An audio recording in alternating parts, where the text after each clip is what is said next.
3 miles west of Alder Bend, a narrow, dark mouth opened in a shoulder of limestone, half hidden behind a stand of stunted cedar, and no one passing on the wagon road below ever thought to look at it twice.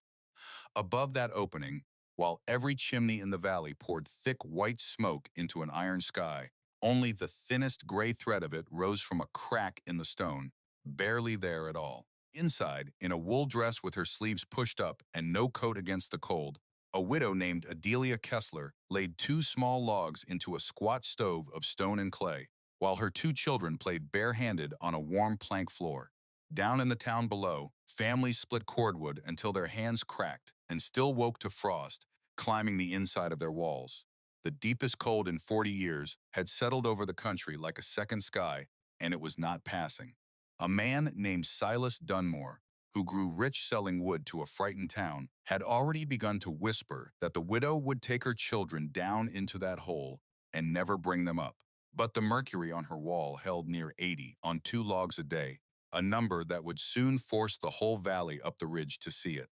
On the 19th of January, a preacher started climbing that frozen road, certain he would find the worst. No one paid the cave any mind that winter, least of all the men who passed it twice a day. 3 miles west of Alder Bend, where the Sweetwater bent hard against a shoulder of limestone, the hillside opened in a narrow dark mouth, half hidden behind a stand of stunted cedar. Trappers walked past it, hauling their traps. Hunters cut across the ridge above it without a downward glance. No smoke rose from the stone. No trail wore itself into the frost-hard ground before it. From the wagon road it looked like nothing, a shadow in a hill, the kind of place a man might duck into, to wait out a squall and forget by supper. What none of them understood, in the long cold heart of that January, was that inside the useless hole they ignored, a woman was doing the one thing the whole settlement had failed to do. She was staying warm. While families in Alder Bend woke to frost crawling in white ferns across the inside of their walls, she woke in steady heat. While her neighbors split cordwood until their shoulders gave out and still lay shivering under every blanket they owned, she fed her fire 2 logs at a time and watched them last.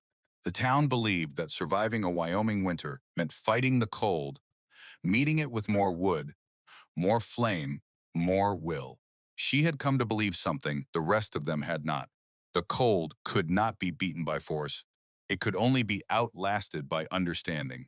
Her name was Adelia Kessler, and 8 years earlier she had come west with a husband, a wagon, and a head full of the kind of hope that does not survive its first hard season. Otto Kessler had been a broad, laughing man who trusted the country the way he trusted his own hands, and the country had taken him the previous spring without so much as a warning.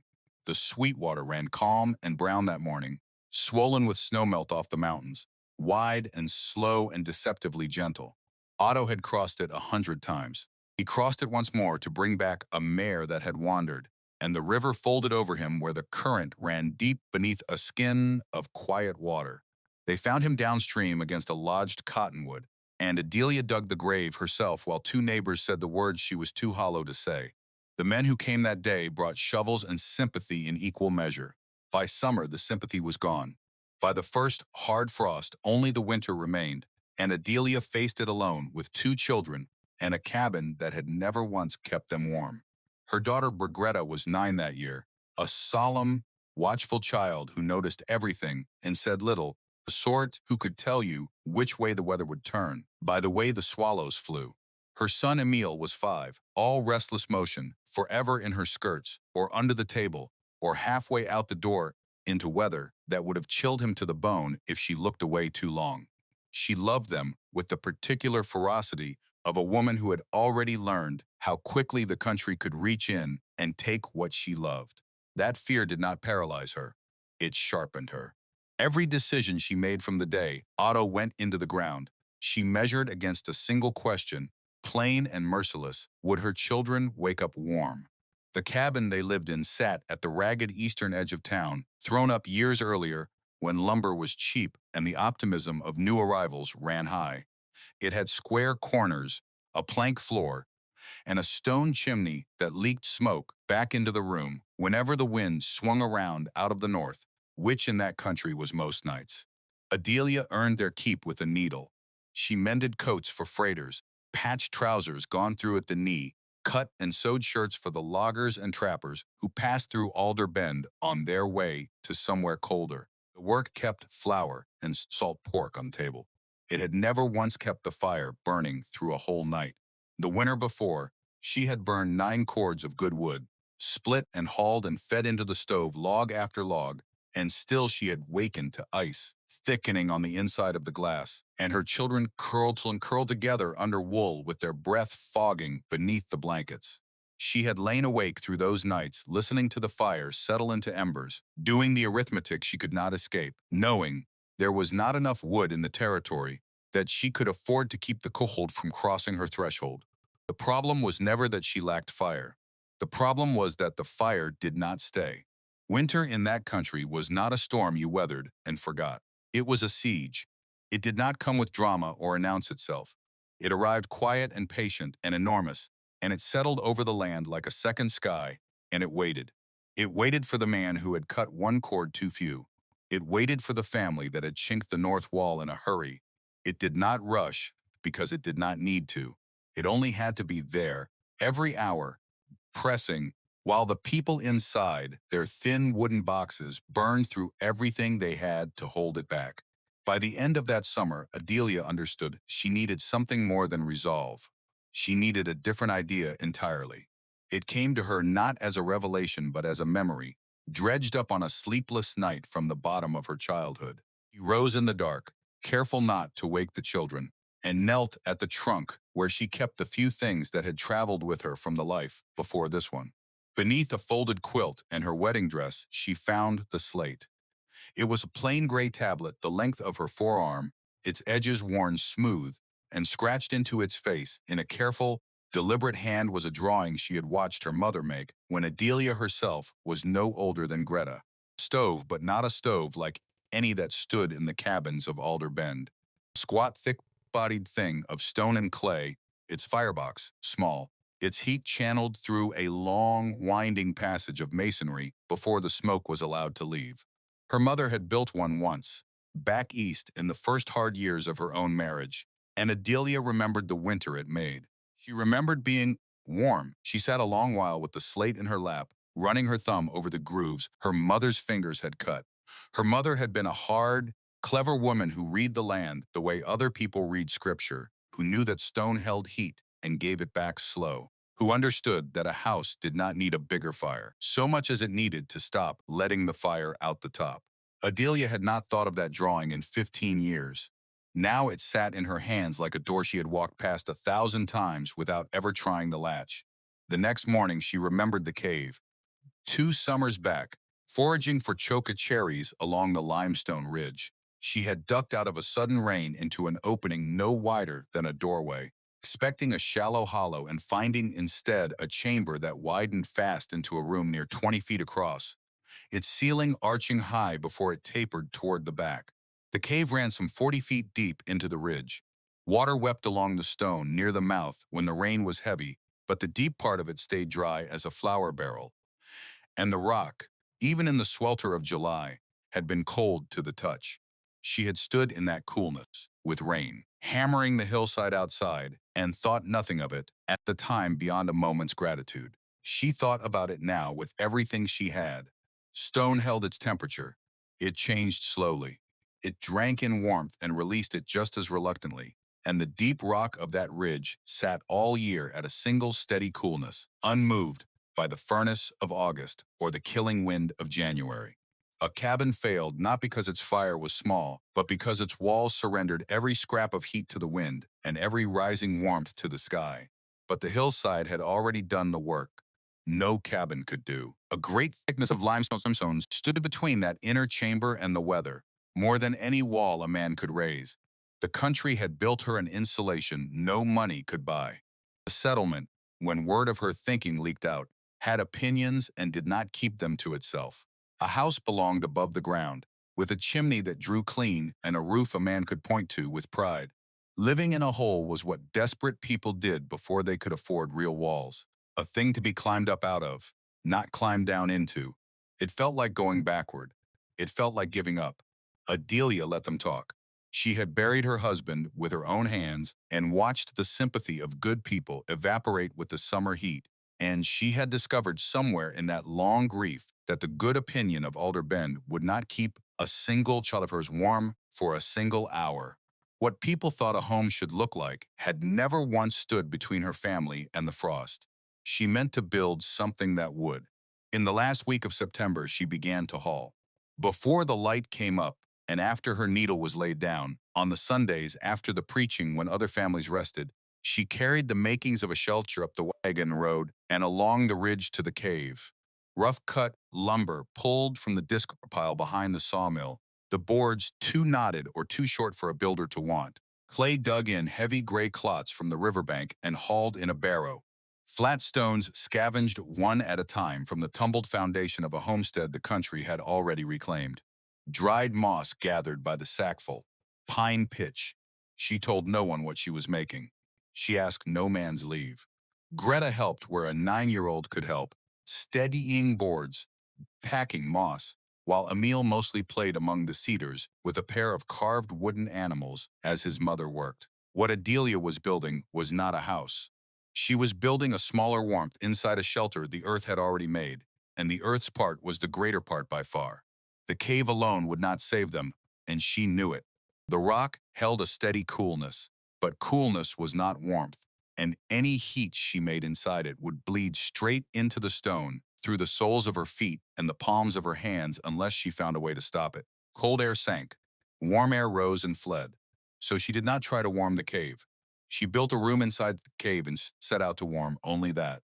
15 feet back from the mouth, where the ceiling still stood high, she framed a rectangle of salvaged lumber, 14 feet long, 10 feet wide, 8 feet to the ceiling boards, small enough that a modest fire could hold it, large enough that 3 people could live in it without pressing against one another through the months. The walls she built in 2 skins. First, an inner wall of vertical planks, each seam sealed with clay worked in by hand and packed with moss until no daylight showed through. Then, a full foot out from that, a second wall of the same. The gap between the two she filled loosely with dried grass and pine needles, not packed tight but left airy, because it was not the grass that held the warmth but the still air trapped among it. And still air, she had come to understand, was the finest blanket in the world and cost nothing but the patience to trap it. Floor came next, and it followed the same hard logic. She laid the flat scavenged stones directly on the cave floor, fitting them close, building a dense stone base that would sit at the temperature of the rock. Then above that, on low joists, she raised a plank floor with a 4-inch gap of dead air beneath it. The cold would settle into that gap and stay there in the cellar of her little room, while the free space where her children walked and slept stayed a hand's breadth above it in the warmth. The ceiling she treated the same way. Boards then, a layer of heavy canvas cut from the rotting cover of an abandoned freight wagon, then more boards laid over that, so the heat that rose would warm the ceiling and be caught there rather than climbing away into the black upper reaches of the cavern where it did no living soul any good. The entrance she set with deliberate cunning turned away from the cave mouth to face the deeper dark of the chamber, and before it she built a small vestibule 5 feet long, room before the room. Cold draft slipping in through the outer opening would spend itself in that dead little antechamber and arrive at the inner door with its teeth already dull. 2 doors, one warmth between them. It was the same idea as the double wall, the same idea as the raised floor, told a third time. She had begun to see that the whole of it was really only one idea, repeated with patience in every direction. Keep the warmth you make. Do not let it out. At the back wall, where the stone ran deepest and coldest into the heart of the ridge, she built the thing her mother had drawn on the slate. Not a fireplace. For a fireplace was a machine for sending heat up a chimney and out of a house as fast as a man could make it. A masonry stove. She had seen one once with her own eyes, years back, standing forgotten in the abandoned kitchen of an old homestead a day's ride south, a heavy, unlovely mass of stone that a passing freighter had told her would hold a night's warmth off a morning's fire. She had not understood it then. She understood it now. The firebox was small and hungry and burned fast and hot. But the smoke, before it was allowed to leave, was made to travel a long winding passage through the body of the stove, giving up its heat to the masonry every foot of the way, so that by the time it reached the flue, it had almost nothing left to carry off. The fire burned out in an hour. The stone stayed warm until morning. She traded 2 months of her needle for a load of salvage fire brick. A man had hauled off a burned-out smithy, and she built the stove herself, course by course, in clay and stone, her hands cracked and gray to the wrist. The flue she ran up through a natural fissure in the cave ceiling, packing it careful with clay so the smoke found its way out, but the warmth did not go rushing up after it. Behind the stove, against the deep limestone of the back wall, she laid a thick facing of riverstone mortared heavy, a wall within a wall, and this was the last and cleverest part of the whole design, though it looked like nothing at all. It was a battery for heat. Through the evening it drank in the warmth of the fire, and through the long dead hours of the night, after the last coal had gone dark, it gave that warmth back slow into the room, a fire that kept burning after the fire had died. She did not write down a single number. She could not have told a soul how many degrees any part of it would hold. But she understood the system entire, the way a woman who has never read a book on the tides still knows to move her boat before the water leaves it. Four things would hold her family's warmth: the stove that made it, the stone wall that stored it, the floor that would not steal it, the mountain that would not let it go. Layers within layers, patience within patience, each part covering for the others. She finished in the first week of November, just as the ground went iron hard under the first true freeze of the year, and it was in those last days of the work that Silas Dunmore made himself her enemy. Dunmore owned the woodlot east of Alder Bend and the freight team that hauled from it, and in a country where a family might burn 8 or 9 cords to see itself through to spring, that made him a man of consequence every winter, whatever he might be the rest of the year. He sold cordwood by the load and the promise of more, and every hard season made him richer than the last, because a frightened town buys wood the way a frightened man buys anything, without counting the cost. He was not a stupid man. That was the trouble with him. He was clever enough to see, faster than the preacher or the storekeeper, or any of the men who scoffed at the widow up the ridge, exactly what her strange hole in the hillside would mean for him if it worked. A town that learned to keep its own warmth was a town that did not need to buy his. Came up the ridge road on a gray afternoon under the excuse of neighborly concern, sat his horse at a distance while she mortared stone, and looked over her work with the flat appraising expression of a man pricing a thing he means to break. A widow ought to be careful, he offered, taking a family down into the wet dark like that. Stone weeps. The damp gets into a child's chest and it does not come out. He had known folk who tried to winter underground and come up sickly in the spring, the little ones worst of all, and it would grieve him to see her learn that lesson the hard way. He said it gently, the way a man salts a wound and calls it medicine. Adelia did not stop her work. She set the stone she was holding, wiped the mortar from her palms, and looked up at him with the flat, steady patience she had learned over a hard year. She thanked him for his concern in a voice that offered him nothing, and she went back to her wall. But she understood him even then. She understood that his worry was not for her lungs or her children's chests, that a man who had never once looked her way in her grief did not ride 3 miles to fret over a widow he had let struggle unnoticed all summer. What frightened Silas Dunmore was not that her family would falter in that cave. What frightened him was that they would not. A man who profits from your fear has no use for your safety, and he will call your survival a danger to be sure you never reach it. He rode down to the general store that evening and set to work with the only tool that costs nothing and travels fast. The widow Kessler had lost her senses to grief. He let it be known, dragging those poor children into a wet grave of a cave to save a few dollars of wood, and it would be a shame past bearing if the whole town stood by and did nothing before the thaw. He did not say it as an accusation. He said it as sorrow, which is the shape a lie takes when it means to be believed. The words moved through Alder Bend, the way cold moves through a wall, quiet unseen, finding every gap. A carpenter named Amos Reddick heard it at the store and frowned into his coffee, for he was a builder, and something in the notion nagged at him wrong, though he could not yet say what. Stone weeps, Dunmore had said. Underground does not breathe. Mold sets in and the air goes bad. It was the kind of talk that needed no proof, because it dressed itself in the fear people already carried, and fear does not ask for evidence. It only asks to be fed. Adelia heard the talk secondhand, as a person always does, and it did not turn her from the work by so much as an hour.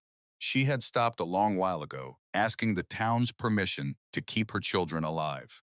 If you spend your life waiting for frightened people to give you leave to save yourself, she had learned, you will wait right up until the ground takes you, and they will say a kind word at the grave and mean it and go home to their own fires. She meant to be alive to hear no such kindness. She finished the stove. She hung the two doors. She swept the plank floor clean and stood in the small finished room with her breath held, listening to the enormous silence of the mountain around her, and she found that she was not afraid. She was ready. On the 9th of November, she moved her family into the cave. It did not take long. There was not much. Blankets and a table and two chairs, a trunk of clothes, the cooking pots, her sewing basket, the carved animals Emil would not sleep without. Greta carried the slate herself unasked, wrapped in a scrap of flannel like something holy, and set it on the shelf her mother had built above the stove, and neither of them said a word about it, though something passed between them in the placing. The room felt smaller than the cabin, closer, the low ceiling near enough to touch. But the moment they crossed the inner door, before ever a fire was lit, both children felt the difference and went quiet with it. The killing edge was gone from the air. The cold that had lived in their old cabin like a fourth family member, that had waited in the corners and under the beds, was simply not there. That evening, she built the first fire, and she built it small, the way the design demanded, and every instinct of a cold country woman rebelled against. 3 logs, no more, laid careful in the little firebox. She struck the light and watched the flame catch and climb, and she watched the smoke, which was the true test of the whole thing, and the smoke drew up clean into the winding stone passage and did not so much as breathe back into the room. Emil pressed his small hands flat against the stone flank of the stove and pulled them back, not scorched, but warmed, laughing at the strangeness of a stove a boy could touch. Greta stood before the thermometer Adelia had hung on the inner wall, a cheap tin-backed thing bought years ago in a fit of hope, and read the mercury as it climbed, calling out each degree in a whisper, as though a louder voice might frighten the warmth away. It passed 50. It passed 60. It settled an hour after 3 small logs had begun to burn, at 62 degrees, and it held there steady while outside the wind came off the ridge with the first real teeth of the season and found no way in. Adelia sat on the edge of the plank bed, with a child leaned warm against each side of her, and understood that it had worked. Not that it might work, not that it would likely hold, but that it had worked, tonight, in her hands, with her children breathing slow and easy in the good air. The fire she had feared she could never afford to keep was burning itself out, even now in the firebox, its whole hour's work already stored in the stone at her back, where it would wait for her through the dark. She thought of her mother's hands, cutting those grooves in the slate a lifetime ago, in a house long since gone, and she thought that some inheritances are not money or land, but only a way of seeing, passed down quiet from one hard woman to the next, worth more than a deed to anything. The warmth we make with our own hands, she thought, is the only warmth that stays. That night, for the first time in a year and more, her children slept without shivering, and she lay listening, not to the dying of a fire, but to the vast contented silence of a mountain holding heat, and she slept too. Winter came on in earnest through the middle of November, and it came the way it always did in that country. Not in a single dramatic blow, but in a slow tightening. Screw turned a quarter each day until the whole land groaned under it. Sweetwater skinned over at its edges, and then clear across, the ice thickening until the river ran silent beneath it. The wind out of the north stopped being weather and became a presence, a thing that leaned on the walls of every cabin in Alder Bend and pressed its cold fingers into every seam. Down in the town, they answered it the only way they knew, with fire and more fire, splitting wood in the short gray days until their hands cracked and bled, feeding the iron stoves until the metal glowed and the near side of a room scorched while the far side stayed rimed with frost. They burned through their carefully counted cords faster than any man had planned for, and when a family's woodpile shrank quicker than the calendar, there was one man in the country ready to sell them more, at a price that climbed with the mercury's fall. Adelia burned 2 logs a day. On the days she baked or rendered, she burned 3. She fed her small hungry firebox in the morning, and again at dusk, and the stone did the rest. There was a thing she noticed across those first weeks that she had not entirely expected, which was that the room grew not just warm but warmer as November wore on. The stone of the walls and the deep rock behind them, drinking in a little more heat with each day's fire and giving back a little more through each night, until the chamber that had settled at 62 on the first evening held closer to 70. On the same 2 logs by December, the whole mass of the mountain, slowly charging like a battery under a patient hand. Her woodpile by the cave door, the modest stack she had feared would never see her to spring, barely seemed to shrink at all. She marked it against a scratch on the stone one week and could hardly credit how little the line had moved. While the town fought the winter with everything it had and lost ground by the day, she had stopped fighting it. She had simply refused to give it what it came for. And the winter, for all its patience, could not take heat that never left the room. The children thrived in a way they had not the winter before. Greta sat by the stove through the long evenings with the slate across her knees, not the mother's drawing now but her own marks, and she took to asking questions that startled Adelia with their sharpness. Why did the far wall stay cool while the stove wall stayed warm all night? Why did the smoke go up clean here and choke back in the old cabin? Why did the moss in the walls matter if it was only grass? Adelia answered every one of them true and complete, kneeling in the firelight to trace the path of the smoke through the stone with a fingertip, because she had learned that the surest way to lose a thing worth keeping is to fail to hand it down, and because a daughter who understood why the warmth stayed would never again in her life be at the mercy of a man who sold fear by the cord. Do not have to be stronger than the winter, she told the girl one night, watching the mercury hold steady while the wind screamed along the ridge outside. You only have to be smarter about where you put your warmth. The talk in town did not soften. If anything, Dunmore's whispers grew teeth as the cold deepened and his sails climbed, for a man sensing fear has every reason to keep the fear well fed. He spoke of the widow's cave the way another man might speak of a fever house, a place of coming sorrow, and he was careful always to wrap the poison in pity so that a decent person could repeat it without feeling unkind.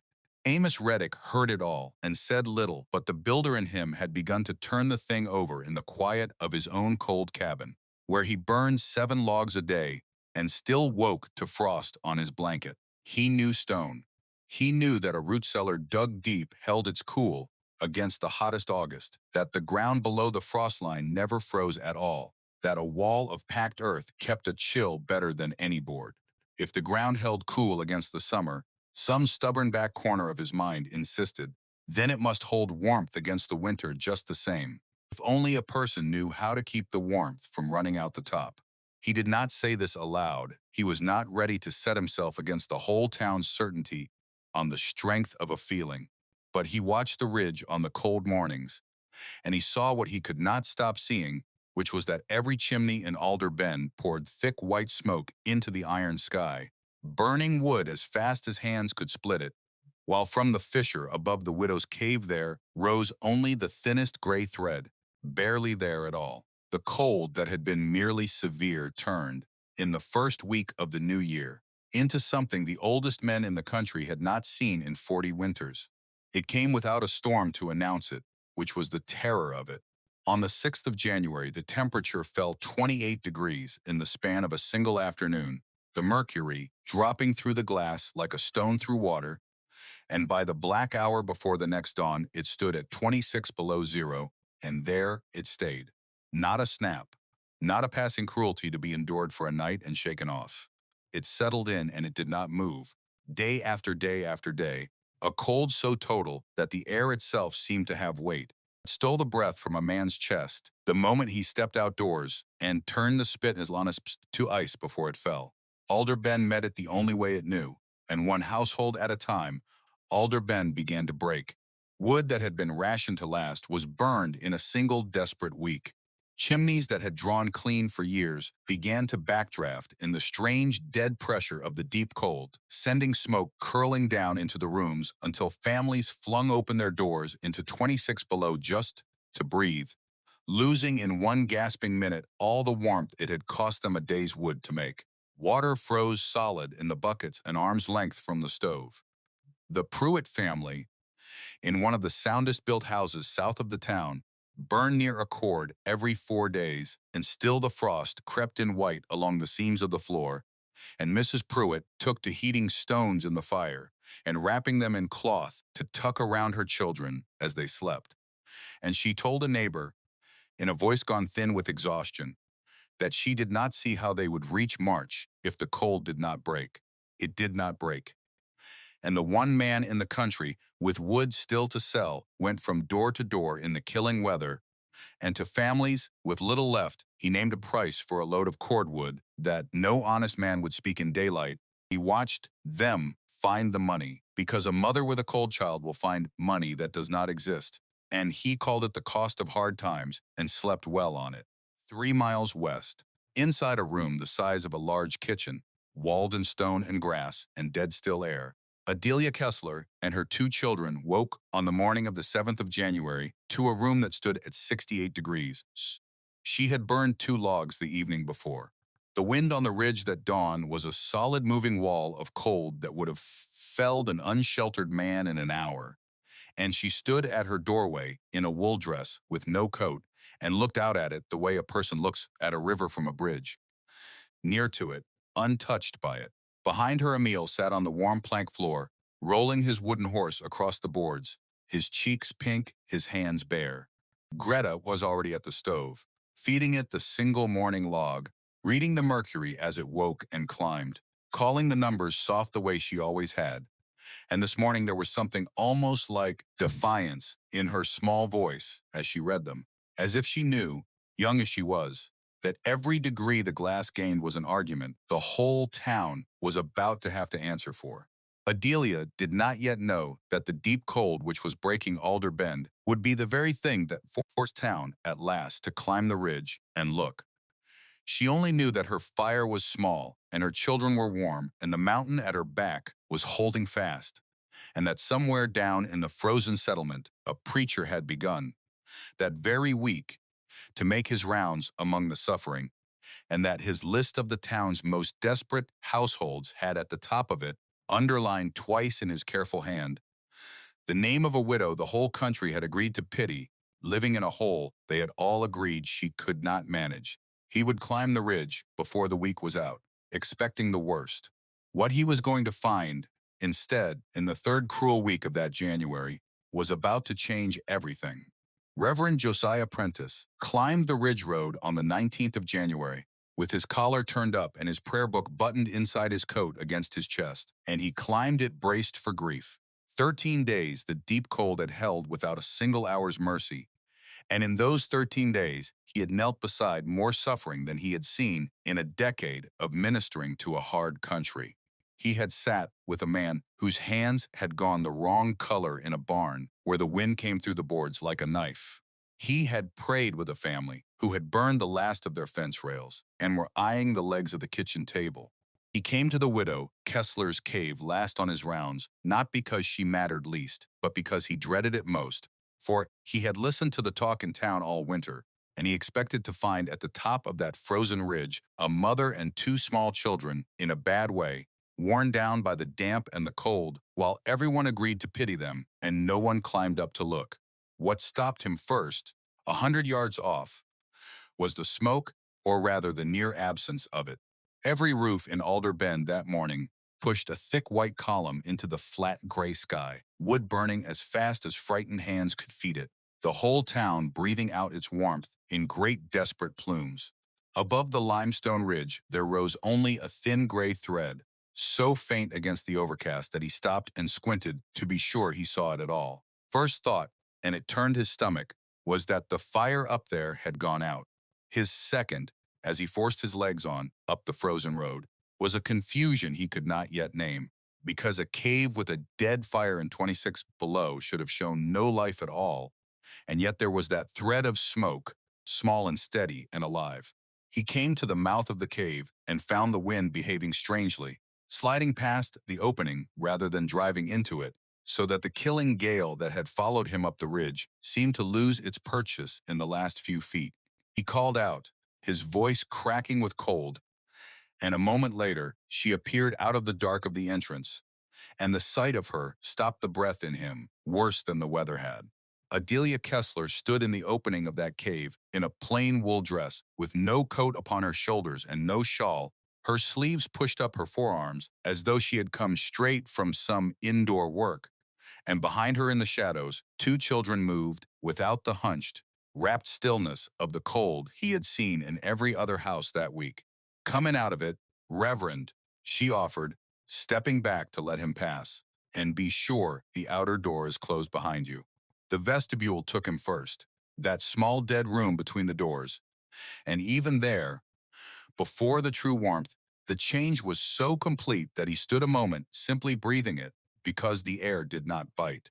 Then she opened the inner door and he stepped through, and what met him on the other side was so far beyond his expectation that his mind refused it, groping instead for some ordinary explanation and finding none. It was warm. Not the grudging near warmth of a room where a great fire fought the cold to a standstill and lost by inches, but a whole even, settled heat that wrapped around him from every side at once, from the floor beneath his boots, from the walls, from the very stone. He fumbled at the buttons of his coat without deciding to. His eyes went to the thermometer on the inner wall, and he read it, and he read it again, certain he had mistaken the mark. That cannot be right. He managed, and she followed his gaze to the glass without any particular urgency. A woman being told a thing she had long since stopped finding remarkable. Stood between 78 and 84 all through the week, she told him, and this morning I burned 2 logs. He crossed the small room slowly, turning as he went, and he put his bare hand flat against the wall and felt warmth in the stone itself. Not the fierce nearby heat of iron, but a deep, patient, radiating warmth that seemed to come from within the rock. He held his palm near the squat stone stove and felt it giving off a steady, gentle heat a man could rest against. Nothing like the searing iron boxes down in the town that scorched the hand at a foot's distance and left the far wall frosted. The children watched him from the warm floor with the frank curiosity of the well-rested, the little boy not troubling to leave off his play, the girl studying the preacher with a grave, measuring attention that unsettled him more than the heat did. How long, he asked her, and had to steady his voice. How long does it hold after the fire has gone? He crossed to the stove and drew open its small iron door, and inside he saw not flame, but a bed of faint red coals settling gray at the edges. This fire went in 6 hours past, she said, and I will lay 1 log before we sleep, and the room will stand above 70 till morning. If I let it die out altogether, it falls to 65, and holds there the stone keeping what the fire made. She closed the door on the coals. 65 degrees with no fire at all, in weather that at that very hour was breaking soundhouses and hard men across the whole of the county, and she said it the way another woman might mention the color of a thread. Prentice stood very still in the middle of that impossible room. A man of God who had climbed a mountain, expecting to compose a burial, and finding instead a thing he had no scripture for, and the question came out of him almost against his will. How did you come to know to build it so? I invented nothing, she told him, and there was neither pride nor false modesty in it, only the plain report of a woman who had thought the matter through to the bottom. A masonry stove as old as the country my mother came out of. Double walls are in every good root cellar in the territory. Stone holds heat, and the mountain does not let it out the top the way a roof does. I only put together things that were already true and let the hill do the heaviest part. She said it simply, but the simplicity of it was the very thing that shook him. for he understood in that moment that the whole town had been laughing all winter at a woman who had done nothing more mysterious than pay close attention to how the world actually worked, while everyone else fought it blind. He did not stay long, for he had the sick and the frightened still to see, but he came out of that cave a changed man, and he did not go home. He went straight down the ridge and across the frozen town to the cabin of Amos Reddick, because a preacher may carry the word of the Lord, but he knew he would need the word of a builder to make the town believe what he had just seen with his own eyes. He found Reddick feeding his iron stove with sweat standing on his brow, despite a room that could not have held 50 degrees. And Prentice stood dripping melt from his boots on the plank floor and told him, plainly and without the softening a man of the cloth usually put on hard news, that he had just come from the Kessler cave, and that the widow was holding better than 80 degrees on 2 logs a day, while the rest of them burned their furniture and prayed. Reddick's hand stopped halfway to the stove with a split log still in it. That is not possible, he said.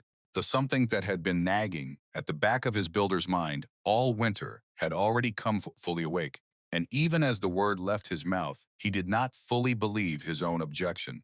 Prentice met his eye and did not blink. I have just now put my own hand on her wall, he said, and read her glass with my own eyes. And I am telling you, it is warmer in that hole in the hillside than in any house in this town, and it is costing her almost nothing. Go and see for yourself, Amos. Go and see, and then tell me what a builder makes of it. Reddick set the log down slow. He was a proud man and a stubborn one, but he was, before either of those things, an honest one, and honesty in a builder is the willingness to let the work correct you. He went up the next morning, alone, telling no one, and Adelia let him in without surprise, for she had been half expecting the town's one true craftsman since the day the preacher had climbed her ridge. She let him take his time. He was not a man to be told a thing he could measure for himself, and she understood that, and she let him move through her small, warm room, running his hands over everything, like a doctor over a patient he cannot quite believe is well. He pressed his palm to the double wall and asked how wide the gap ran between the skins, and she told him a full foot, packed loose. He knelt and put his fingers to the seam where the raised floor met the base, and felt the cold air sitting in the gap beneath and the warmth riding above it, and something moved in his weathered face. He traced the winding channel of the stove where the smoke gave up its heat to the stone before it climbed, and he was quiet a long while at that. A builder looking at a better idea than any he had built, and it did not gall him the way pride said it should. It humbled him, and the humbling felt strangely like relief.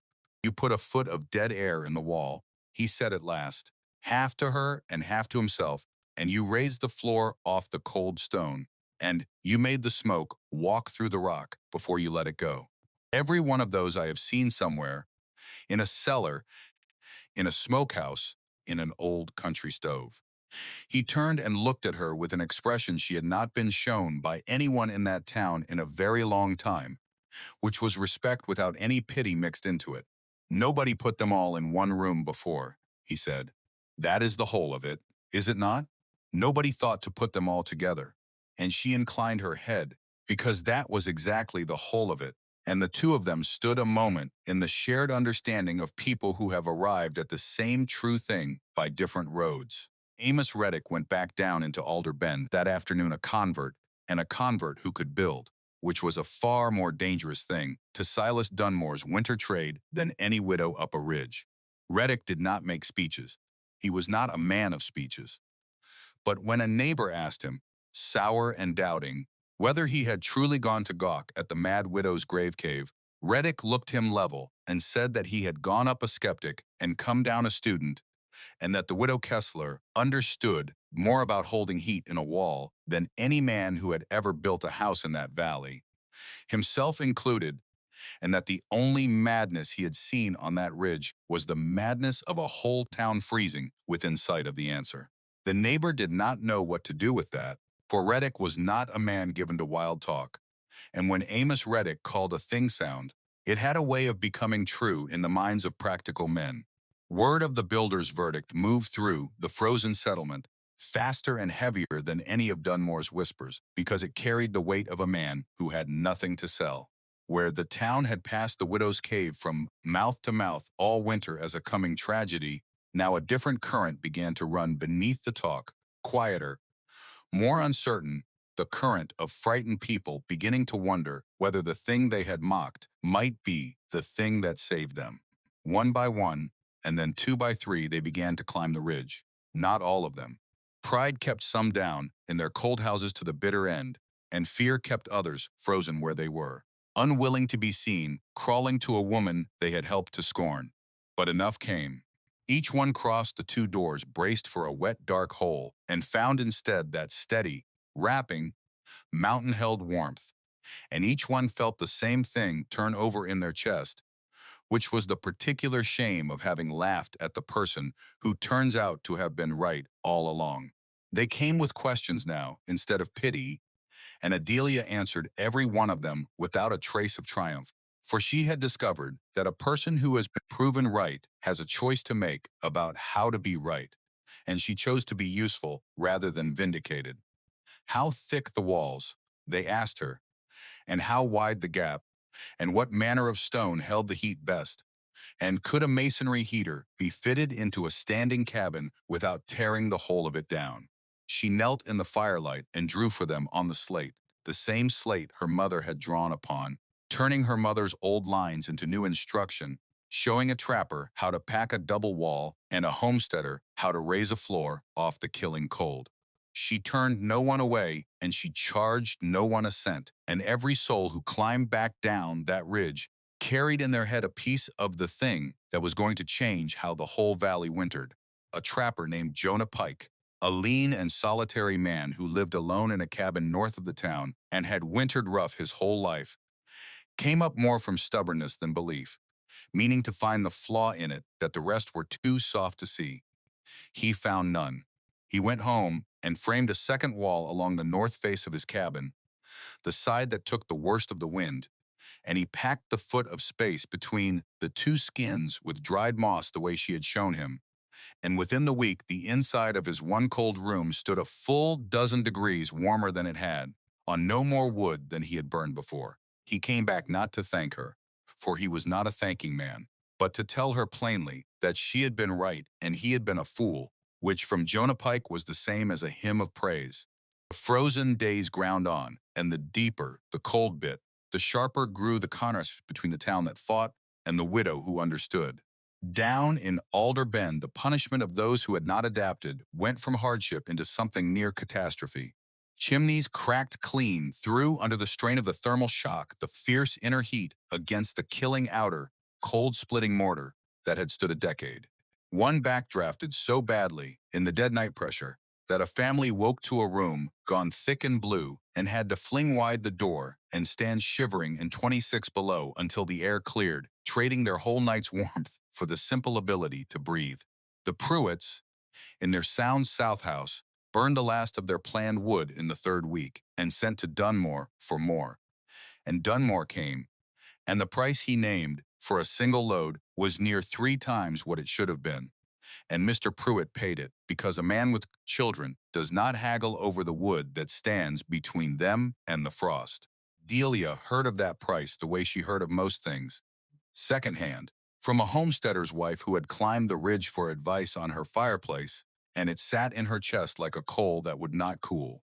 She had known Dunmore for a hard man and a selfish one, but there was a line even a selfish man was supposed to feel beneath his feet, and the naming of a robber's price to a father in the killing cold was well past it. She said nothing of it to the woman at her door, for it was not that woman's fight, but she carried it with her through the day, and that night, laying the single log before sleep, she found her hands were not quite steady with the anger of it. A man may build his whole fortune on other men's fear, she thought, watching the flame take, but he had best pray the fear never lifts, for there is nothing so dangerous to such a man as a frightened people who stop being afraid. The cold that had already done so much reached its cruelest point in the last days of that January, and it was on the worst of those nights that Adelia Kessler's confidence in the things she had built was tested nearer to breaking than it had ever come. The wind that night was not the steady leaning pressure of the weeks before, but something wild and shifting, gusting hard out of the north and then swinging without warning to come screaming down off the ridge from the west. And it was the west wind, driving straight across the fissure in the cave ceiling where her flue let out, that began the trouble. She woke past midnight to a thing she had never felt in that room since the day she first lit the stove, which was a faint, wrong smell of smoke where no smoke should be, a thin gray haze catching the low red light of the coals and hanging where the clean air had always been.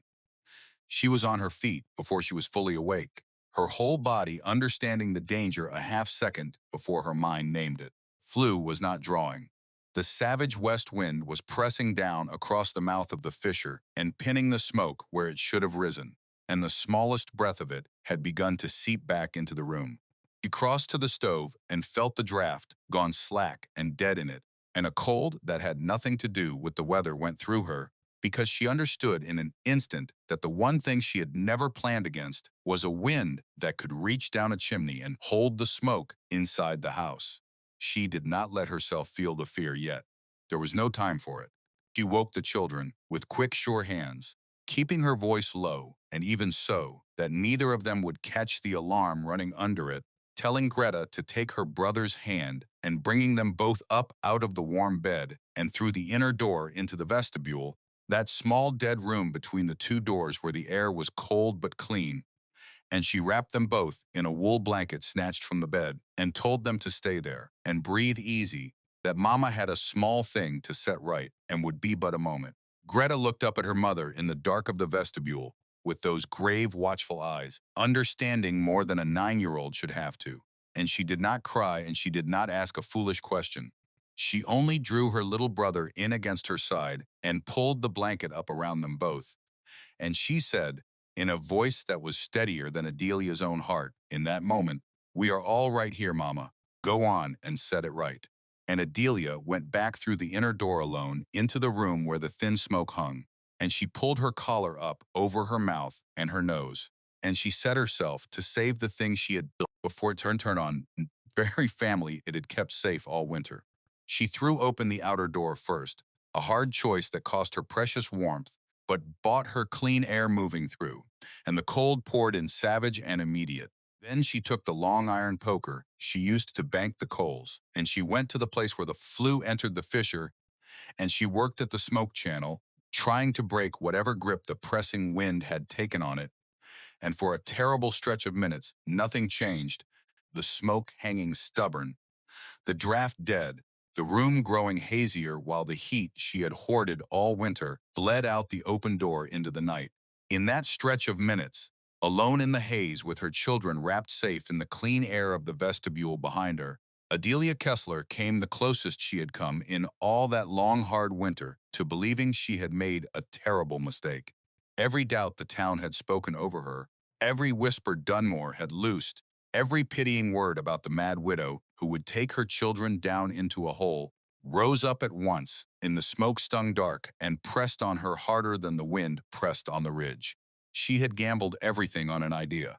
That was the plain and terrible shape of it as it looked to her in that midnight hour. And for the length of a few ragged breaths, she was ready to gather the children and carry them down the frozen ridge to the old leaking cabin, to give the whole strange dream up as the folly the town had always named it. But she did not. And the reason she did not was that somewhere beneath the fear, a colder and clearer part of her mind had already begun to work the problem, the same part that had thought its way through the whole design in the first place, and it would not let her run before it had asked the one question that mattered. Was the smoke backing up because the shelter was wrong, or because something outside the shelter had changed? She made herself stand still in the haze and think it through instead of fleeing it, and the answer came to her, the way answers came to her, plain and physical and true. The design had not failed. Nothing in the room had changed. What had changed was the wind, a freak west gust driving down across the fissure mouth, and behind that, feeding the trouble, was the low-banked fire she had kept these last weeks, damped down, smaller than she ought, as she rationed against a hard spring, so that its weak column of rising heat had not the force to push back against the pressing gale. She had let the town's fear of scarcity creep into her own good sense and make her fire too small to defend itself. The moment she understood it, the fear went out of her like a snuffed flame, replaced by the cold, quick certainty of a person who has found the flaw and knows the fix. She did not need to abandon the shelter. She needed to make the fire fight back. She built it up, quickly and deliberately, laying in more wood than she had allowed herself in weeks, and the stronger fire threw a stronger column of hot air up the flue, and the rising heat drove back against the pinning wind until, with a soft sudden shift, she felt more than heard. The draft caught and pulled, and the flue began to draw clean and hard again, dragging the hanging smoke up out of the room and away into the night. Stood watching the haze thin and clear, her heart still going hard, and then she crossed the room and pulled the outer door shut against the cold she had let in, and the room began at once to knit its warmth back together around the fire she should have trusted from the start. She brought the children back in only when the air was clean and sweet, and the mercury had begun to climb again, and she held them both a long moment in the returning warmth. Emil already half asleep on his feet and grumbling to be put back in the bed. Greta watching her mother's face with those old eyes for the answer to the question she was too wise to ask aloud.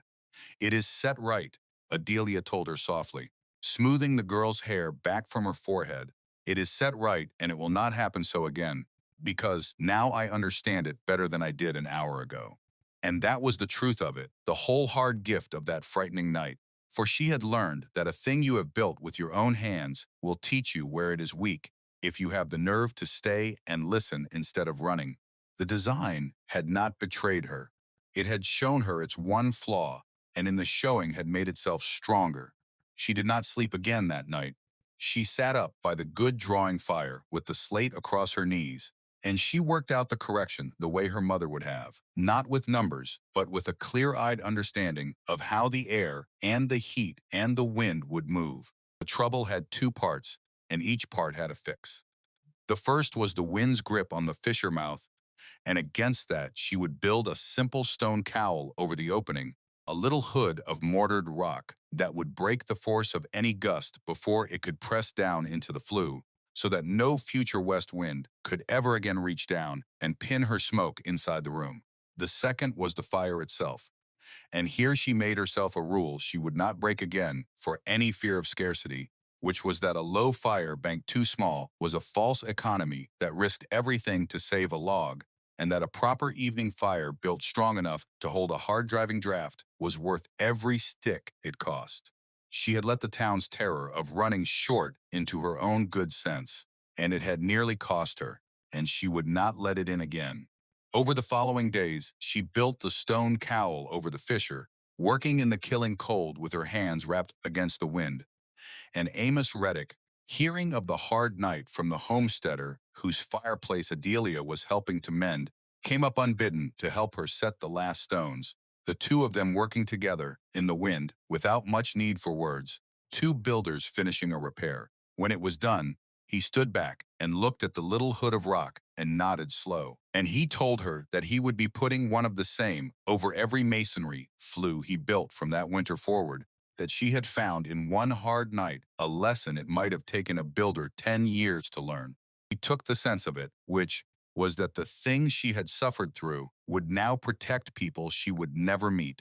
"Every mistake a builder lives through," he said, settling his hat against the wind, "is a mistake somebody else will never have to make." She thought that was very near to true, and she thought her mother would have liked the man who said it.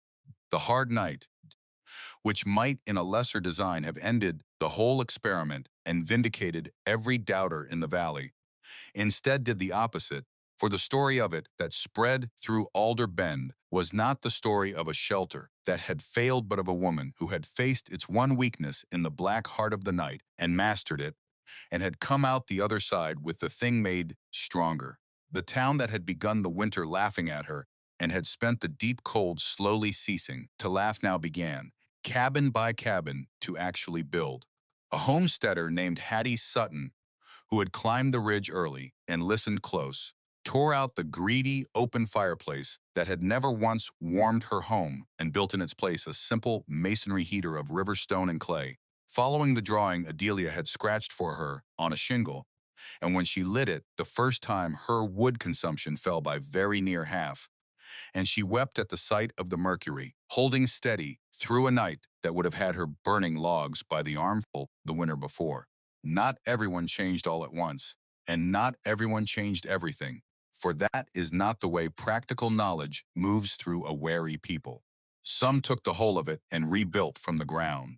Others took only a piece, a double wall on the windward side, a raised floor in the sleeping room, a stone cowl over an existing flue, a small improvement that nonetheless carried a family further into the winter on less wood than before. But the direction of the whole town had turned, and it had turned on the strength of one woman's refusal to run from her own creation in its worst hour, and the turning was not lost on the one man in the valley who stood to lose everything by it. Silas Dunmore watched his winter trade begin to thin as January gave way to the first weeks of February, and he did not take it well. For a man who has built his prosperity on the certainty of other men's need does not surrender that certainty gracefully. Where before he had spread his poison in the soft shape of pity, now, as the pity stopped working, he let a harder edge show. He took to reminding his remaining customers of the widow's hard night, twisting the story of the smoke into proof that the whole notion was a death trap only luck had spared, that a family had very nearly come to grief up in that hole, and would have, if the wind had held a minute longer, and that a sensible man kept a proper roaring fire and paid for proper wood rather than trusting his household to a widow's mad experiment. He raised his prices again, besides, past the reach of the poorest families entirely, gambling that the fear he had sold all his life still had enough hold on the town to carry him through, that a frightened people would come back to him in the end. But he had misjudged the direction of the thing, for the fear he depended on was not spreading now, but draining away, replaced house by house with something he had no way to sell against, which was understanding. A woman who has watched her own thermometer hold at 70 on two logs is not a woman who can be made afraid of the cold again. Adelia heard of Dunmore's new hard talk, the twisting of her worst night into a weapon against her, and it did not frighten her, as his pity-wrapped whispers had once been able to unsettle her in the early dark days. She had passed through the fire of that midnight and come out on the far side surer of her work than she had ever been. And a woman who has faced the truth of a thing in the dark and mastered it cannot easily be made to doubt it in the daylight by the talk of a man selling wood. Let him raise his prices to the moon, she thought, watching Greta trace the winding path of the flue on the slate for a homesteader's boy who had climbed up to learn. A lie can outrun the truth for a season, but it cannot outlast a winter. For the truth has only to wait, and the cold will do the arguing for it. The deep cold began at last to loosen its 40-year grip in the middle weeks of February, not breaking so much as tiring, the mercury climbing a few degrees in the short afternoons before it fell again at dusk, the killing edge slowly going off the wind. It did not go all at once. It went the way a siege lifts, grudging and slow, the enemy drawing back a little at a time, while the besieged hardly dare believe it. But it went. And as the worst of it drew back off the frozen land, the people of Alder Bend began to lift their heads and reckon the cost of what they had come through. And the reckoning, when they made it, told a story so plain that no whisper of Dunmore's could stand against it. For the accounting of that winter was written in cordwood, and the numbers did not lie. And chief among them was the plain arithmetic of a widow 3 miles west who had gone into the deep cold with a modest stack of salvage wood and was going to come out the far side of the worst winter in 2 generations, with a good part of it still standing unburned by her door. A fact that was about to speak louder in that valley than every sermon the Reverend had ever preached and every price Silas Dunmore had ever named. Spring did not arrive that year so much as the cold consented at last to leave. It withdrew off, the land slow and grudging, the snowbanks along the Sweetwater shrinking inch by sullen inch, the ice pulling back from the river's edge to reveal the dark water running free beneath. Cabins that had been sealed shut for months against the killing weather opened their doors again into thin March sunlight, and the people who came blinking out of them were thinner than they had been in November. quieter, moving with the careful economy of the badly frightened. The valley had come through, but it had not come through whole, and the accounting of what the winter had taken began now in earnest, household by household, and the numbers of it settled over Alder Bend heavier than any snow. Across the surrounding country, the toll was hard. In the outlying homesteads where families had wintered alone and far from help, the cold had worn down the old and the isolated, folk who had run short of wood in the deep freeze and been too proud or too far to send for more. And more than one had been carried through only by a neighbor arriving in time with a sled of split pine. A rancher 2 valleys over had lost the better part of his herd, the animals driven by the wind against a fence they could not cross. Fences had come down for fuel across half the county, and sheds, and in more than one place the furniture that had crossed the plains in a wagon a generation before had gone into the stove a stick at a time. Some families, burned out of everything they had planned for, simply gave the country up, loading what remained onto sledges and drawing back east toward the settled places where a person did not have to be right about the weather to live through it.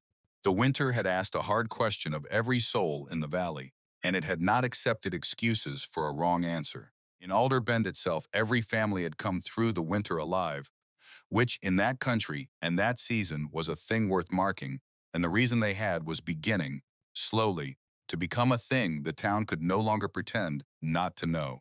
But the settlement bore its scars all the same. Woodpiles that should have carried into April stood empty by the 1st of March, scraped down to bark and splinters.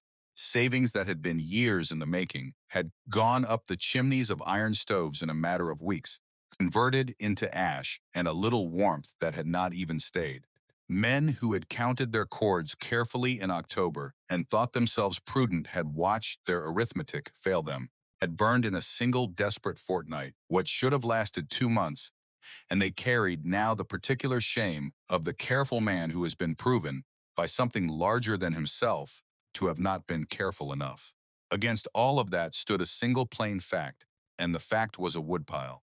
Adelia Kessler had gone into the deep cold with a modest stack of salvage wood against the door of her cave, the stack the whole town had privately reckoned would not see her past Christmas, and when the accounting was finally made across the settlement that March, she had burned not quite 4.5 cords through the whole of the worst winter in 40 years, and there were better than 3 cords still standing by her door, seasoned and dry and unburned.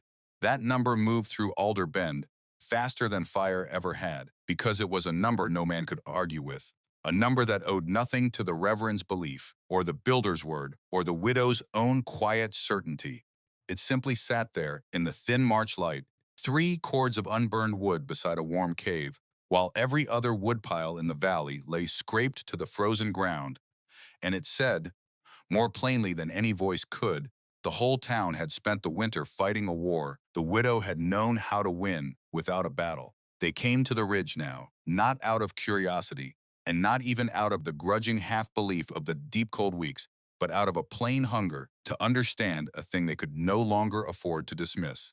They walked the walls of her small room slowly, running their hands along the double skins, tapping the raised floor with their boots to hear the hollow of the dead air beneath, measuring the vestibule with a knotted length of rope so they might build one the same. They asked their questions with a new humility, and Adelia answered as she had all along, though she noticed the change in them. The way men who had passed her cave all winter with their eyes turned away now met her gaze direct and called her by her name. A person can stand a great deal of scorn, she had learned across that long, hard year, if she does not mistake it for the truth about herself, and she had not mistaken it, and so she had it in her now to be generous to the very people who had spent the winter making her the town's sad joke. Amos Reddick had become, in the weeks since his conversion, something like her partner in the work, though neither of them would have used the word. He came up the ridge often, and he had begun to build in earnest down in the valley, and the two of them fell into an easy way of talking through a problem. The widow who understood the why of the thing, and the builder who knew the how of making it stand. He told her one gray afternoon, setting his broad hands on the stone cowl they had raised together over the fissure, that he had been building houses in that valley for 11 years, and that in 11 years he had built them all the same wrong way because it was the way he had been taught, and that he did not know whether to thank her or to be ashamed. She told him that a man who changes his work at 40 on the strength of the evidence is worth 10 who never built a wrong thing because they never risked building at all. And he laughed at that, the first easy laugh she had heard from him, and said she had a hard way of paying a compliment. The change spread through the valley that spring the way water finds its level, unevenly and along 100 small channels at once, and it did not spread as a movement or a cause, for the people of that country had no use for movements. It spread as a series of practical decisions made by practical people who had looked at a woodpile and done the arithmetic. Hattie Sutton, whose new masonry heater had already carried her through the tail of the winter on half her old wood, tore out the last of her drafty walls, and rebuilt them double before the ground had fully thawed, meaning to be ready long before the next cold came. Jonah Pike, who had wintered his whole life in a single cold room and called it good enough, framed a raised floor over the killing ground chill and packed his walls to the eaves. And when a younger trapper asked him why a man his age would trouble to change, Pike told him that a fool learns nothing from a hard winter, but that winters are hard, and that he did not intend to die a fool. But the deepest change, and the one that mattered most to the woman at the center of it, was not in the walls of the valley's cabins, but in the person of her own daughter. Greta had spent the whole of that winter at her mother's side by the stove, absorbing not just the facts of the thing, but the way of thinking that lay beneath the facts. And somewhere in the deep cold, the girl had crossed a line from a child who was taught to a child who understood. She had begun, in the weeks since the smoke-choked night, to answer some of the simpler questions herself. When neighbors climbed the ridge, kneeling with the slate the way her mother did, and tracing the path of the heat with a small, sure finger, and the sight of it moved Adelia in a way she had not expected and could not entirely name. She had built the shelter to keep her children warm through a single winter. She had not understood until she watched her daughter explain the dead air in a wall to a grown homesteader twice her size that she had been building something else besides, something that would outlast the wood and the winter and the woman herself. That quiet contentment did not last the spring, for Silas Dunmore was not a man to accept the turning of the valley against him without a final throw, and he made it in the last week of March, when the ground had thawed enough for travel and the settlement had begun to gather again after the long isolation of the cold. The occasion was the first meeting of the town in the schoolhouse since November, called by the Reverend to take account of the winter's losses and to make what plans a poor community could make against the next one. Dunmore came to that meeting, which surprised some, for his standing had thinned along with his trade. But he came with a purpose, and the purpose was to break the widow's growing hold on the valley's imagination before it hardened into the settled way of things and ruined his winters for good. He waited until the Reverend had opened the floor to the plain business of the season, the reckoning of who had lost what and who might need help to plant, and then he rose in his good coat, the only man in that thin and weathered room who did not look as though the winter had used him hard, and he spoke, at first, with the smooth concern that had carried his poison all winter. It grieved him, he told the gathered town, to see good sensible people ready to turn their lives over on the strength of a single hard season, ready to tear apart sound houses their fathers had built, to go burrowing into the ground after the fashion of a widow who, he was sorry to remind them, had very nearly come to grief with her own children in a smoke-filled hole not 2 months past, and would have, had the wind held a minute longer. He let that hang in the cold schoolroom air, the old weapon, the twisting of her worst night, and he watched the faces to see it land. Adelia was in the room. She had come down off the ridge for the meeting, the first time the whole town had seen her among them since the winter turned, and she sat near the back with Greta beside her and Emil asleep across her lap, and she did not rise to answer Dunmore's charge, for she had learned that a lie loses half its power the moment its target refuses to seem afraid of it. She let him talk. She let the town watch her not be frightened. But it was not Adelia who rose to answer him in the end. It was Amos Reddick. And when the builder got to his feet in that schoolroom, slow and deliberate, the whole room turned because Amos Reddick was known in that valley as a man who did not waste words and not take sides for sport.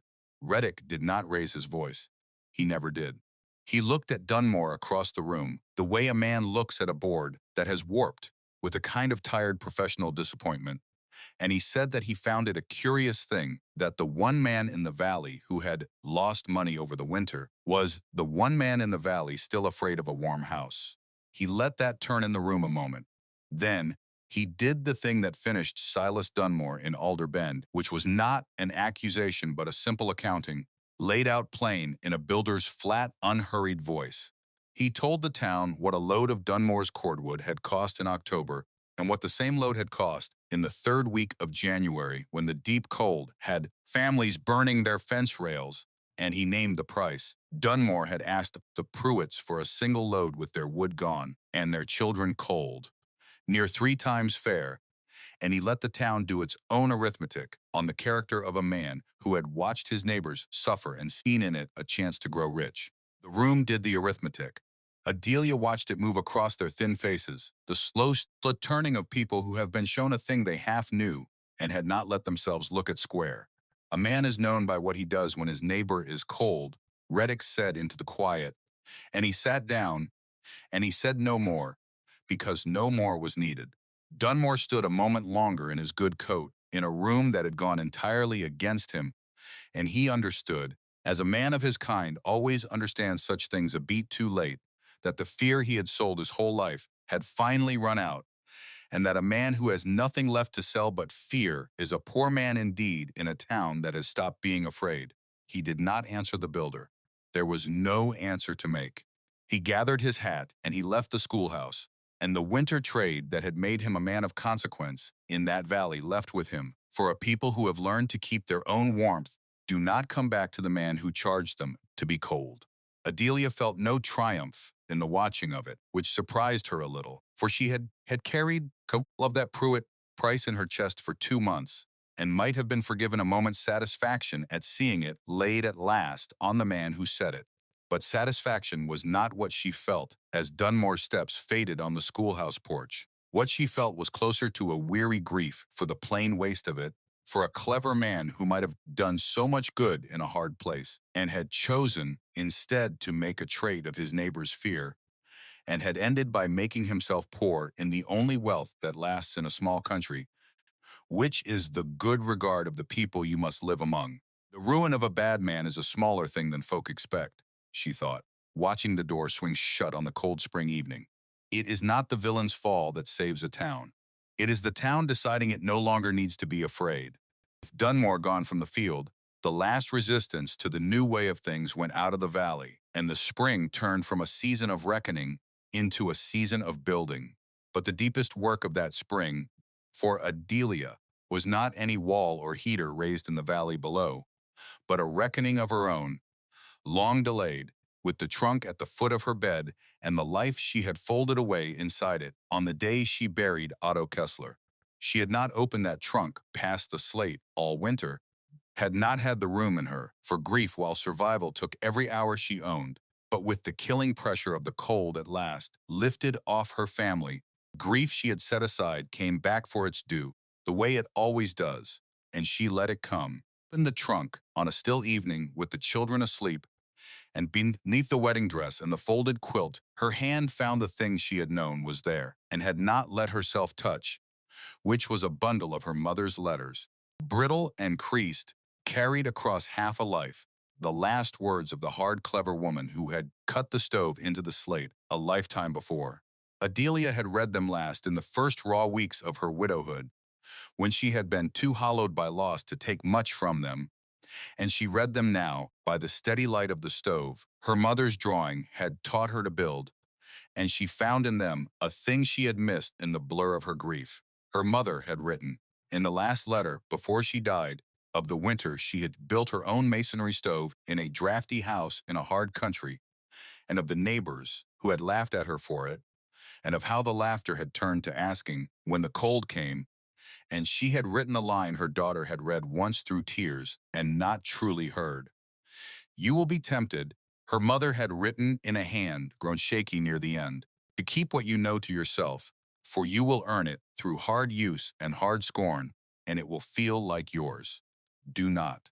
Knowledge hoarded is knowledge that dies with you, and the only wealth worth leaving is the wealth that keeps working after you are gone." Adelia sat a long while with that letter in the firelight, and she understood at last the true shape of the inheritance her mother had left her, which was not the slate and not the stove and not even the way of building, but the instruction to give it all away. She had thought, when she cut the winter's problem down to its bones, that she was solving a private trouble, the trouble of one poor family and one cold cave. She saw now that she had only been the latest hand to carry a thing that had been handed down to her and was meant to be handed down again, and that the handing down was the whole of the point. She made her decision that night, and it was the decision her mother had made before her, and it cost her the one thing she had earned in all that hard winter that she might have been forgiven for keeping. She resolved that she would not hold the knowledge close, would not trade on it or make herself the sole keeper of the valley's warmth, would give it freely to any soul who climbed the ridge to ask, and more than that, would set it down where it could not be lost when she was gone. In the weeks that followed, she took the slate her mother had drawn upon, and beside the old worn grooves she began to add her own. The correction of the stone cowl she had learned in the smoke-choked night, the exact width of the dead air that worked best, the placing of the flue, everything the winter had taught her, until the slate held not one woman's drawing, but two generations of hard-won understanding, a thing a child could learn from, long after both the women who made it were dust. The giving of it did not go the way she expected, for she had thought to hand the slate to Amos Reddick, the one person in the valley best able to carry the knowledge into every house he built, and she went to him that spring, meaning to do exactly that. But when she stood in his workshop with the slate in her hands, she found she could not do it, and the reason she could not surprised her. It was Greta. The girl had earned it. Through the whole of the winter she had sat by the stove and learned not just the facts but the reasons, had faced the smoke-choked night without a cry, had begun already to teach what she knew to grown men twice her age, and to hand the slate past her. To Reddick would be to say that the knowledge belonged to the builder and not to the blood, when the truth of it was that the thing had come down through mothers and daughters for as far back as the letters ran. Reddick saw it in her face before she found the words, and he closed her hands gently around the slate and pushed it back toward her. And he told her that a man could learn the way of it from watching and asking, that he did not need the stone, that the stone belonged where the line ran. "Give it to the girl," he said.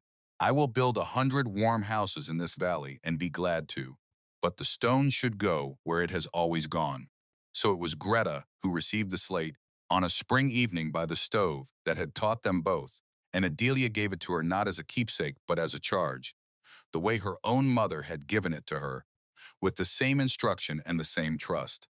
She told the girl that the drawing was not hers to keep, but hers to carry, that it had come down a long line of women who understood the cold and had refused to be beaten by it, that Greta was only the newest hand to hold it and would one day put it into a hand not yet born. Greta took the slate with the gravity she brought to everything, and she asked her mother, in the direct way she had, what she was meant to do with it. "You are meant to give it away," Adelia told her, "when the time comes and the right person asks." "We do not keep the warmth," she said, tracing one last time the winding path her mother had cut into the stone. "Only keep it moving." The years drew the valley on past that winter, as years do, and the change the widow had begun hardened into the settled way of things, until the people who lived by it forgot it had ever been strange. Reddick built his warm houses, dozens of them across the seasons, every one with a double wall and a raised floor and a masonry heater at its heart, and he never once passed the widow's cave without a nod toward the ridge, whatever the weather. Hattie Sutton taught her own daughters to pack a wall the way Adelia had taught her. Jonah Pike lived out his years in his warm cabin and died old in his sleep on a cold night with the stove still holding heat, which he would have counted a good death. A school teacher who came to the valley a few years on insisted the new schoolhouse be built double-walled, with a masonry heater in the corner, so that the children of Alder Bend sat through their winters with their coats hung by the door, and not one of them grew up, knowing there had ever been a time when a schoolroom in that country meant frozen ink and cold fingers and a stove that scorched the front row while the back row shivered. Silas Dunmore did not stay to see it. He sold his woodlot within the year, for a town that kept its own warmth had no need of his, and he went on to some other valley that had not yet learned what Alder Bend had learned, to sell his fear where it was still worth something. Adelia heard of his going without any feeling at all, which she took as the surest sign that the man had finally lost his power over her, for the whispers that had once cut her in the early dark days of the winter had become, by the spring, no more to her than the memory of a cold she no longer had to live in. Adelia herself stayed in the cave 6 more winters, long after she might have moved down into a proper house in the town, because the cave was warm and the cave was hers. Built with her own hands in the hardest year of her life, and a person does not lightly leave the place that taught her what she was made of. When at last she did build a small house in Alder Bend, after Emil had grown tall enough to reach the high shelf, and Greta had begun to be courted by a young rancher from down the valley, she built it warm, warmer than any house she had ever lived in, with a masonry heater at its heart and a foot of dead air in every wall. And she lived out her later years in a comfort the girl who had buried her husband with her own hands could never have imagined. The cave did not stand empty. Trappers sheltered in it through sudden storms, and hunters waited out blizzards in its steady warmth, and the double walls held, and the raised floor stayed dry, and the stone kept on doing the quiet, patient work it had done all along, giving back slow the warmth that anyone thought to make in it. It was a geologist, years later, in the last month of a cold year, who put a number to the thing Adelia had built, though he never knew whose work he was measuring. He had come to the ridge to study the limestone, and he ducked into the old cave out of the December wind to eat his noon meal, and he noticed, as a man of his training would, that the inside of the hill was not so cold as the killing air outside, and he took out his instruments and measured it. In a cave with no fire and no recent use, he wrote in his notebook that the interior held near 50 degrees, while the mercury outside stood below zero. He marked it as a curiosity of the local stone and thought no more of it.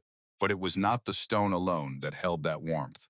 It was the stone and the double walls and the raised floor and the winding heater, long gone cold, the whole patient system a widow had reasoned out, in a cold cave in a hard winter, still doing its quiet work long after the hands that built it had gone still. The rock remembered. It drank in warmth, and it gave it back slow, and it did not care whose hands had taught it the trick, and it went on keeping the heat that anyone made in it, long after the woman who first understood it had passed beyond any need of warmth at all. Adelia Kessler lived to be 65 years old, and she died in the warm house she had built in the town. In her sleep, on a cold, clear night in the depth of the winter, she had spent her life learning to outlast, with the stove still holding its heat in the dark, and her grown daughter's family sleeping warm under the same roof. There were no speeches over her, and no monument raised, and within a generation her name had faded from the common talk of the valley the way most names do, worn smooth by the years until only the work remained. But the work remained.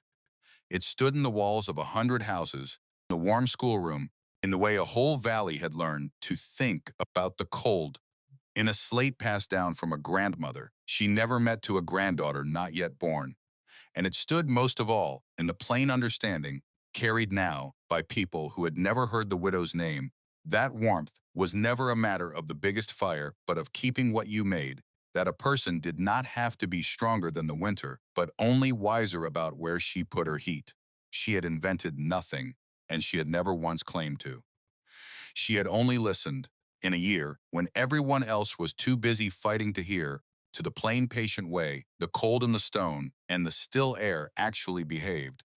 And she had put together things that were already true, and she had let the mountain do the heaviest part. Coldest winter that country had known in 40 years. While the whole valley burned everything it had and lost ground by the day, she had made a small, steady warmth in a hole in a hillside and kept her children in it, not by force and not by luck, but by the simple refusal to fight a thing she could learn instead to understand.